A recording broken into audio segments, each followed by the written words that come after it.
인사 나눕니다. 주님으로 사랑합니다. 은혜 많이 받으세요. 예, 은혜 많이 받는 시간이 되길 주님으로 축원합니다. 자, 오늘은 이 예수님의 부활이 주는 교훈이라는 제목으로 말씀을 전하고자 합니다. 우리가 지난 주일은 종려주일로 하나님께 예배를 드렸습니다. 평화의 왕으로 또한 겸손의 왕으로 오신 예수님께서 예루살렘에 이 나귀를 타고 입성하실 때에 많은 유대인들이 그 예루살렘 성 입구에서 종려나무를 꺾어서 길에 펴고 손에 흔들며 호산나 다윗의 자손이여 찬송하리다 외치며 왕의 입성을 환호한 것을 기념하며 드려지는 주일이 종려주일이었습니다. 또한 우리가 이 고난주간을 보내고 오늘은 우리가 부활주일로 예배를 드립니다. 성금요일에 인류의 죄를 짊어지시고 저와 여러분의 죄를 대속하신 그 주님의 은혜가 있었기에 우리가 이 사흘 만에 부활하신 주님의 그 부활에 우리가 동참하는 귀한 시간이 된 줄 믿습니다. 예수님께 십자가에서 물과 피를 쏟으시며 죽으셨기 때문에 또한 사흘 만에 부활하셔서 사망 권세를 깨뜨리고 부활하신 줄 믿습니다. 그래서 우리에게 이 구원과 영생의 길이 열리고 주어졌음을 고백하고 감사하는 그런 시간과 그런 날이 되길 주님으로 축원합니다. 그러면 예수 그리스도의 부활이 주는 교훈이 무엇이냐라는 겁니다. 첫째는 대역전의 사건이다라고 저는 말하고 싶습니다. 우리가 본문 6절에 보면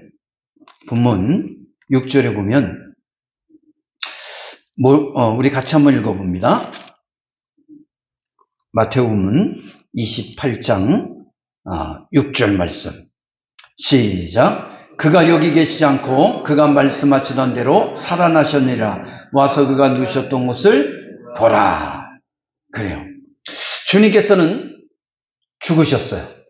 그것도 십자가에 못 박히시어서 물과 피를 쏟으시며 또한 옆구리에 창을 맞으시고 그렇게 뭐 하셨어요? 죽으셨다는 겁니다.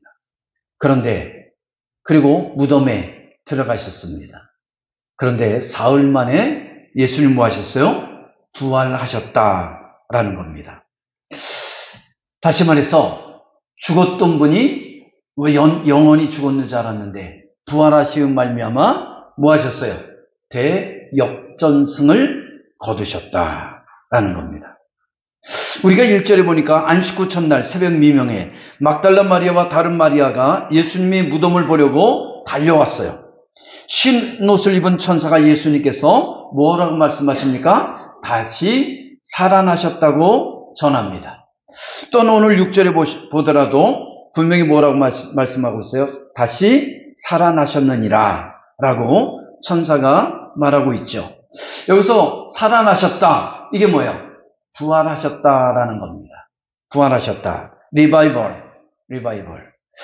여러분, 우리가 한번 생각해 볼까요? 마태복음 26장 14절에 보면 사단은 가룟 유다를 미혹해서 그의 스승인 예수님을 은 30에 어떻게 했어요? 팔아넘겼어요.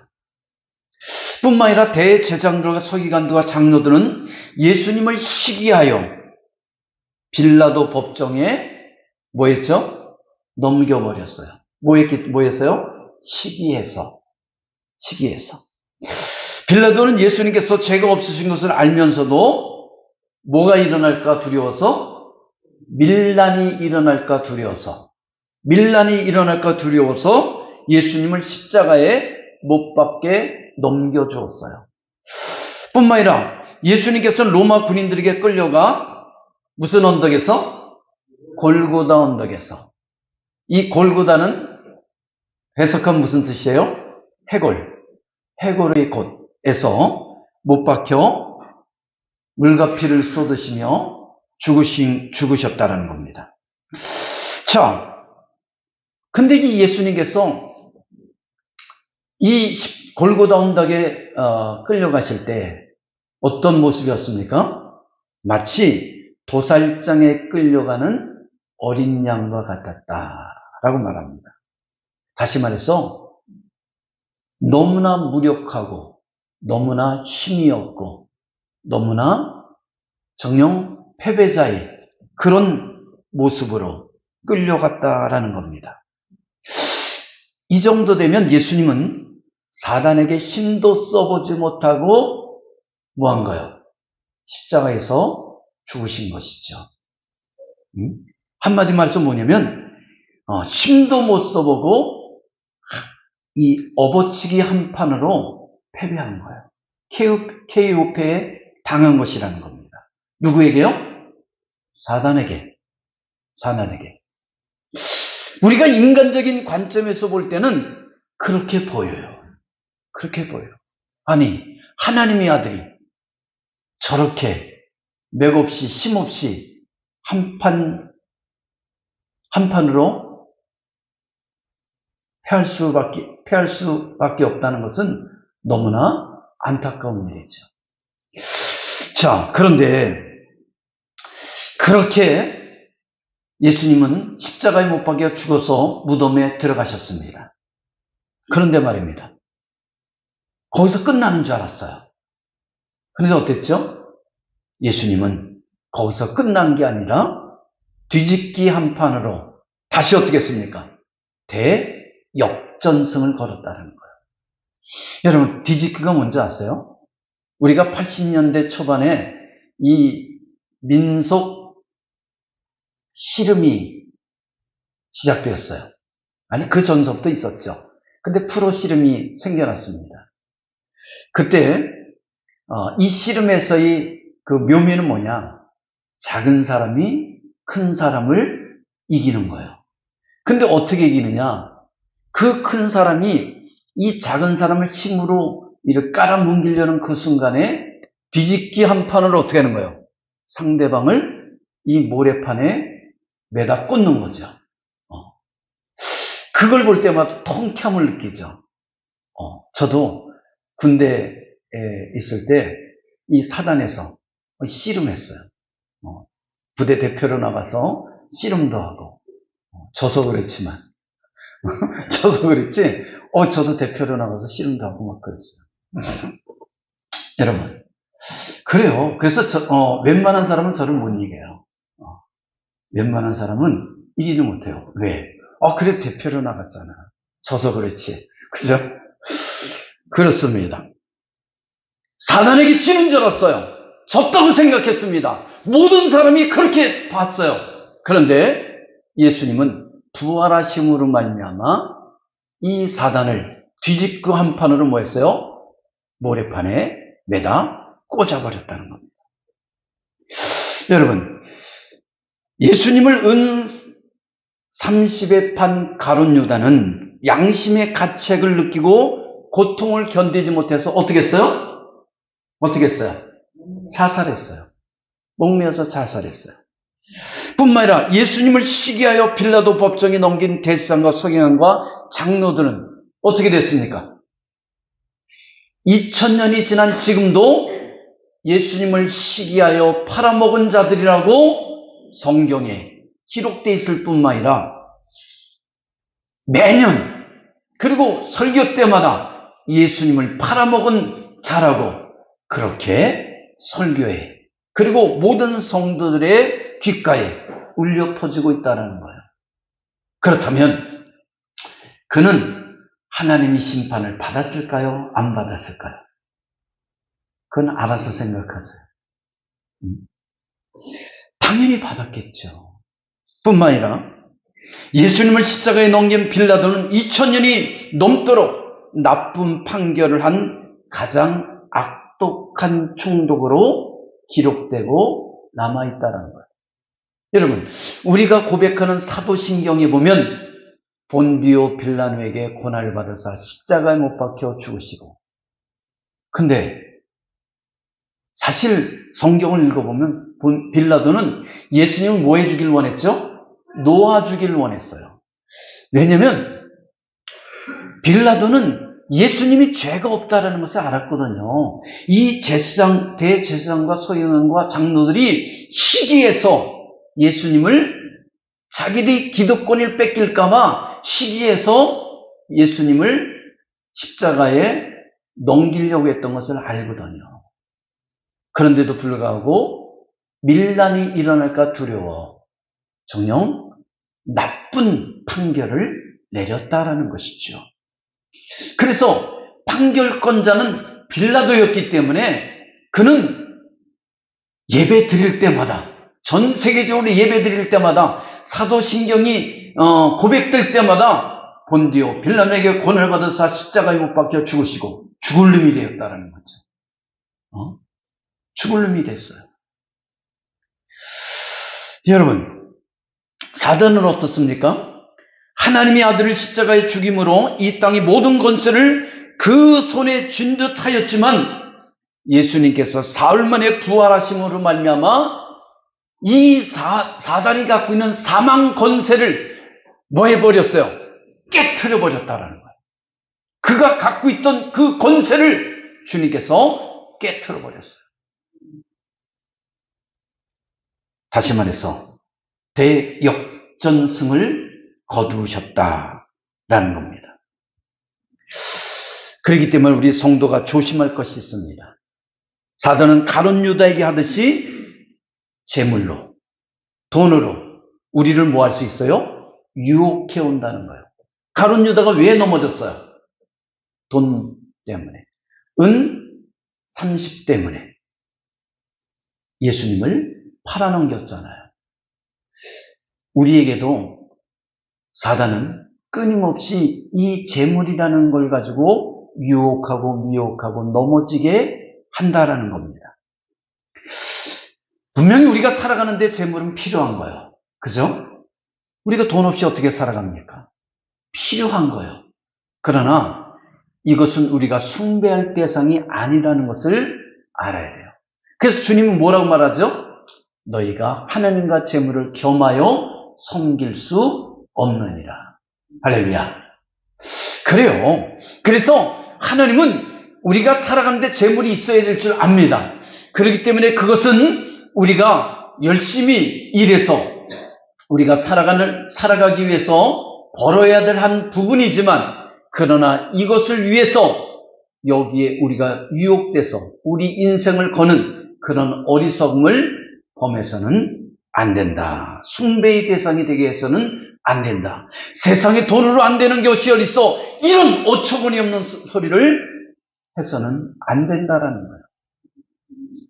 오직 돈으로는 구원받을 수 없지만 정녕 우리가 예수 없이는, 예수를 믿지 않고서는 구원받을 수 없다는 것을 우리가 깨닫는 이 시간이 되기를 주님으로 축원합니다. 여러분, 많은 사람들이 이 재물 때문에 가룟 유다처럼 그렇게 걸려 넘어지고 있다는 겁니다. 그리고 예수를 떠나고 교회를 떠나고 뿐만 아니라 그 인생이 패망으로, 나락으로 떨어지는 것을 볼 수가 있잖아요. 그래서 우리는 정녕 주님만을 바라볼 수 있는 그런 은혜가 있길 주님으로 축원합니다. 뿐만 아니라 권력과 명예를 추구하다 보면 대제사장과 서기관 장로들처럼 예수님을 시기하여 빌라도 법정에 예수님을 팔아먹는 그런 바보 같은 어리석은 짓을 범할 수가 있다라는 것이죠. 여러분, 이런 권력, 명예, 여기에 빠지다 보면 예수가 보여요, 안 보여요? 예수가 안 보여요. 예수가 안 보여요. 내가 이 교만이 하늘을 찔러서 하나님이 안 보인다니까요. 그렇기 때문에 이 대제사장과 서기관과 장로를 보세요. 자기들이 기득권을 뺏기는 것이 두려워서 예수님을 시기해서 빌라도 법정에 넘겨주잖아요. 예수님을 죽이려고 하잖아요. 많은 사람들이 자기 기득권을 뺏기지 않기 위해서, 권력과 명예를 움켜쥐기 위해서 예수님을 뭐 할 수 있다는 거예요? 팔아먹는 이런 어처구니 없는 일들이 지금도 대한민국에서, 교회 속에서, 또한 세계 곳곳에서 일어나고 있다라는 것이죠. 뿐만 아니라 빌라도처럼 나쁜 판결은 정의와 공의를 무너뜨릴 수 있다는 것을 우리가 알아야 됩니다. 그리고 오히려 악이 어떻게 하죠? 득세를 한다라는 겁니다. 그래서 성도는 하나님 말씀을 읽고 듣고 묵상하고 암송해야 돼요. 하나님 말씀이 내 안에 있을 때 정녕 이 말씀이 나의 불의와 부정과 죄악된 길에서 나를 막아주고 내가 옳은 길로 방향을 틀 수 있게끔 인도한다는 것을 깨닫길 바랍니다. 그래서 여러분들이 하나님 말씀을 읽는데 힘을 쓰시길 바랍니다. 여러분들이 하나님 말씀을 듣는데 힘을 쓰는 은혜가 있길 바랍니다. 이제 며칠 있으면 총선입니다.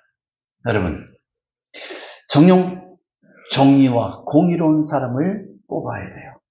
시민을 위해서 헌신하고 봉사하고 섬길 수 있는 사람을 뽑아야 됩니다. 편법을 쓰고 부정부패하고 반칙을 쓰고 내로남불하고 시민 위에 굴림해서 정녕 표를 얻고 나면 안면몰수하는 이런 자들은 뽑아서는 안 된다는 겁니다. 항상 시민이 발휘돼서 뛸 수 있는 그런 일꾼들이 어떤 사람이에요? 공의롭고 정의로운 사람들이죠. 그런 사람들을 불꽃 같은 눈동자로 찾은 다음에 꼭 한 표를 하는 은혜가 있길 바랍니다. 여러분, 이 부활이 주는 두 번째는 뭐냐면 평안하라는 거예요. 따라합시다. 평안하라. 우리가 9절을 한번 볼까요? 9절 시작. 예수께서 그들을 만나 이르시되 평안하냐 하시거늘 여자들이 나아가 그 발을 붙잡고 경배하니. 우리가 8절을 보면 여자들이 예수님께서 부활하신 것을 알고 천사들에게 부활하셨다는 그 소식을 듣고 무서움과 큰 기쁨으로 제자들에게 알리려고 달려갔다라고 말하고 있습니다. 부활하신 예수님을 근데 이 제자들에게 달려가는 그 과정 속에서 누굴 만나요? 부활하신 예수님을 만났어요. 그때 부활하신 주님께서 그녀들에게 던진 말씀이 뭐예요? 평안하라. 샬롬. 평안하뇨라는 뜻입니다. 이 평안하뇨라는 것은 카이레테거든요. 이 카이레테는 기뻐하라라는 뜻을 갖고 있어요. 근심하지 말고 두려워하지 말고 기뻐하라는 겁니다. 정녕 너희들이 스승 예수를 잃었다고 두려워하지 말라는 겁니다. 정녕 그로 인해서 평안을 잃지 말라는 겁니다. 그로 말미암아 근심하지 말라는 겁니다. 나는 이렇게 내가 말한 대로 정녕 성경에 예언한 대로 사흘 만에 부활했으니 근심하지 말고 두려워하지 말고 뭐 하라는 거요? 기뻐하라는 겁니다. 평안하라는 것이에요. 할렐루야. 여러분, 우리가 살아갈 때 보면 근심과 걱정과 두려움과 슬픈 일에 빠질 때가 얼마나 많아요. 가만히 보면 기쁜 일보다는 무슨 일이 더 많죠? 이 근심과 걱정이 더 많은 것 같아요. 모든 일을 정녕 자신감 있게 살고 싶은데 부딪히는 일들을 겪을 때마다 자신감이 상실되고 두려움이 나를 짓누를 때가 한두 번이 아닌 것을 느끼게 됩니다. 사단은 우리에게 먹고 사는 문제, 이 먹고 사는 문제로 인해서 우리를 짓눌러 버릴 때가 얼마나 많아요. 그죠? 아까도 우리 찬혁 형제 기도 속에서 OECD 국가 중에 자살률 1위라고 그래요. 여러분, 왜 이렇게 자살하는 것 같아요? 한마디 말해서 먹고 사는 문제가 힘들어서 그래요. 먹고 사는 문제가 힘들어서 그래요. 그렇기 때문에 정녕 그 힘듦을 견디지 못하고 차라리 세상을 떠나자. 그리고 자살한다는 겁니다. 여러분, 자살하면 끝이에요? 아니요. 그것만큼 바보 같은 짓이 어디 있어요. 가룟 유다가 양심의 가책을 느끼고 견디지 못해서 자살했어요? 그런데 그걸로 끝났습니까? 아니요. 그 뒤로는 지옥의 불꽃 속에서 고통을 받을 것이라는 겁니다. 지금 2000년이 지난 지금도 꺼지지 않는 불꽃 속에서 그는 고통하고 있을 것이라는 것이죠. 사사람은 끝나는 게 아닙니다. 그렇기 때문에 우리는 어떻게 돼요? 우리에게 있는 이 근심, 걱정, 염려, 두려움, 이런 것들은 예수의 은혜로 이겨내야 될 줄 믿습니다. 주님께서 그 두렵고 근심과 걱정에 빠진 이 여성들에게 다가왔을 때 주님 우리에게 던져준 메시지가 뭐예요? 샬롬, 평안하뇨? 기뻐하라는 것이에요. 내가 부활했으니 기뻐하라는 겁니다. 또한 우리가 살면서 뭘 느낍니까? 질과 질병, 이 죽음에 대한 그런 공포와 두려움, 근심과 걱정이 있지 않아요. 지금 이 의사들 이 파업으로 인해서 얼마나 지금 이 많은 환자들이 알게 모르게 그 마음의 두려움과 걱정과 염려들을 갖고 있겠습니까? 그렇기 때문에 우리에게 있어서 이 병이라는 거, 이건 우리를 힘들게 만드는 요소 중에 하나입니다. 그러나 주님은 우리에게 말씀하시는 거예요. 평안하느냐, 기뻐하라는 겁니다. 정녕 우리에게 있어서 어차피 인생은 어떻게 해요? 성경이 이르기를 한 번 죽는 것은 주어진 것이라는 거예요. 당연한 것이라는 거예요. 그러나 이후에는 심판이 있으리라. 여러분, 우리에게 심판이 있는데 어떤 심판이 주어지냐가 중요한 거예요.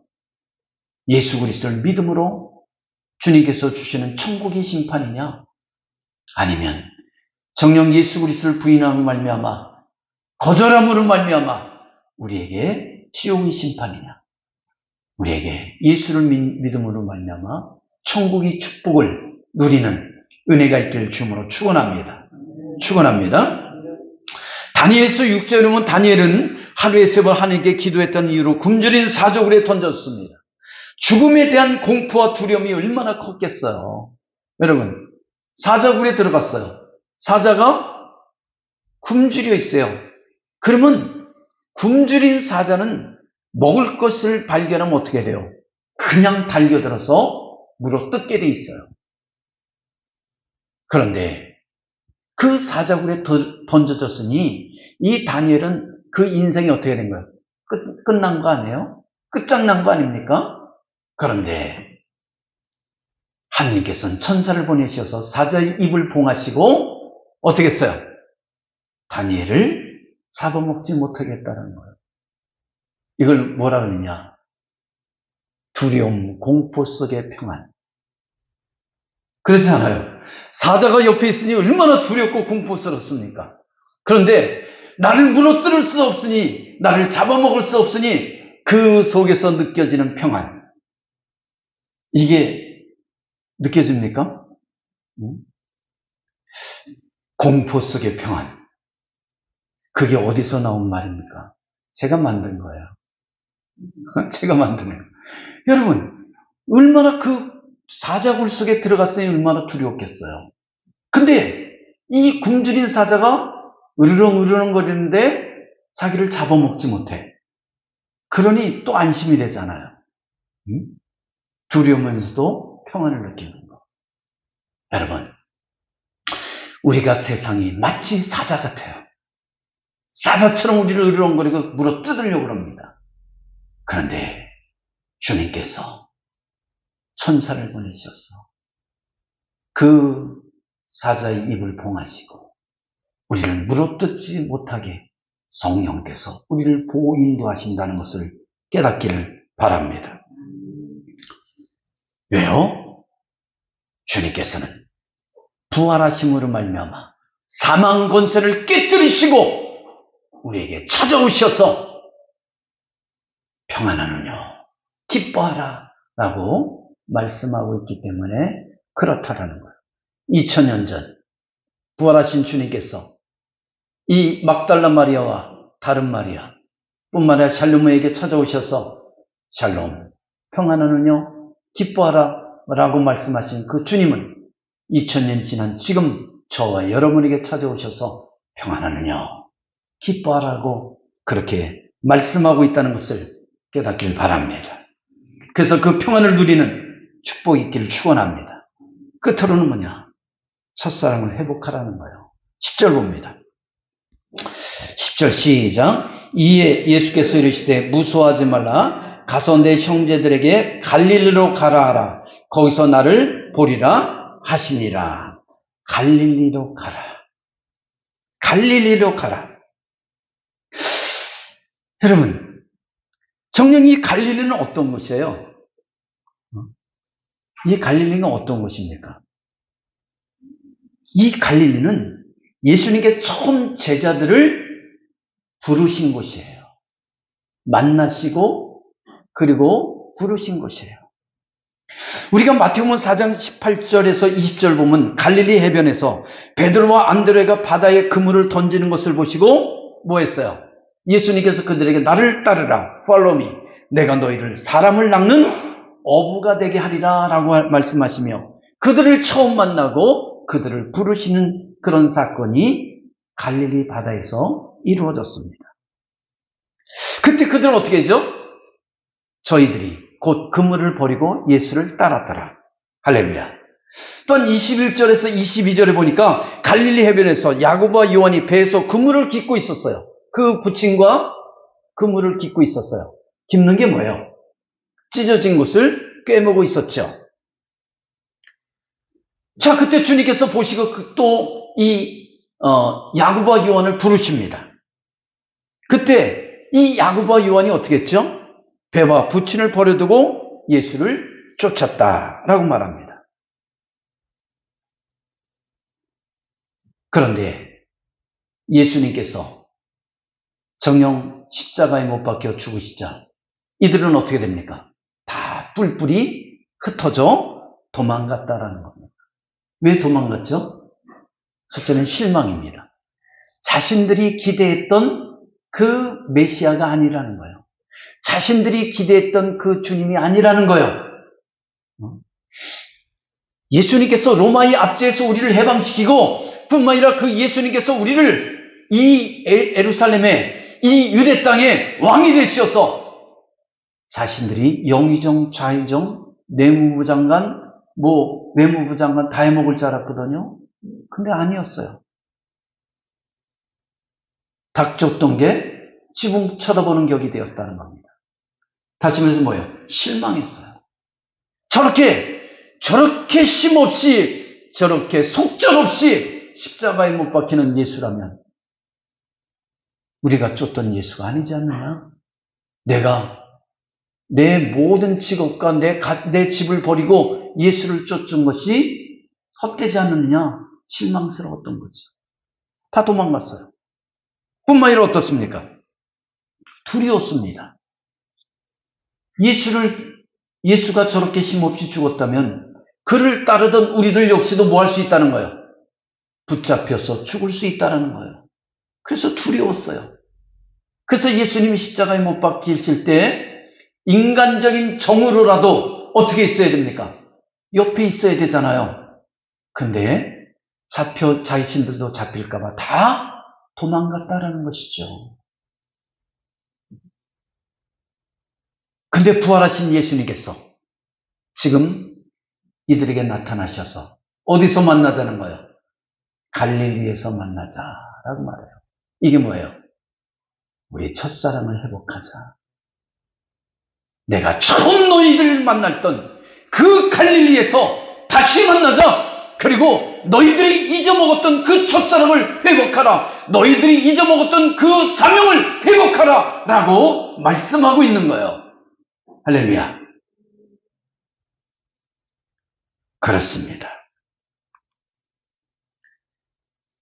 여러분은 어떻습니까? 예수를 믿다가 실망한 적 있습니까? 예수를 믿다가 실망하고 떠나가는 사람이 너무 많잖아요. 정녕 내가 알고 있던, 내가 기대했던 예수가 아니라고 떠나가는 사람이 많잖아요. 왜 그렇습니까? 잘못 믿고 있기 때문에 그래요. 기독교의 본질을 잘못 알고 있기 때문에 그래요.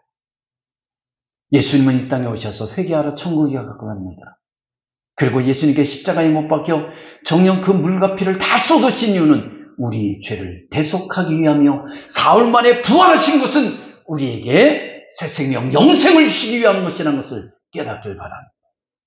그래서 누군지 예수 그리스도를 믿는 자에게 하나님이 자녀가 되는 권세를 주었고 뿐만 아니라 저천성이 소망을 갖고 예수 그리스도를 닮아가는 삶을 살아가라고 그렇게 우리에게 말씀하고 있다는 것이죠.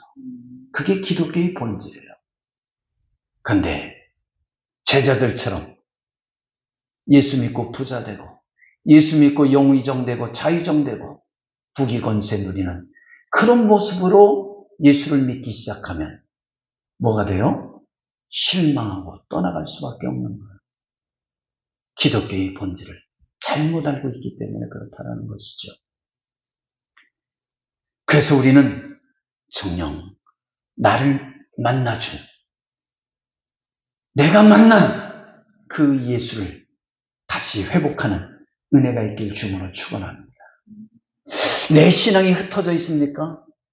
내 신앙이 지금 막 흐물흐물거려요? 흔들리고 있습니까? 뿌리째 막 흔들립니까? 실망하고 좌절되어 있습니까?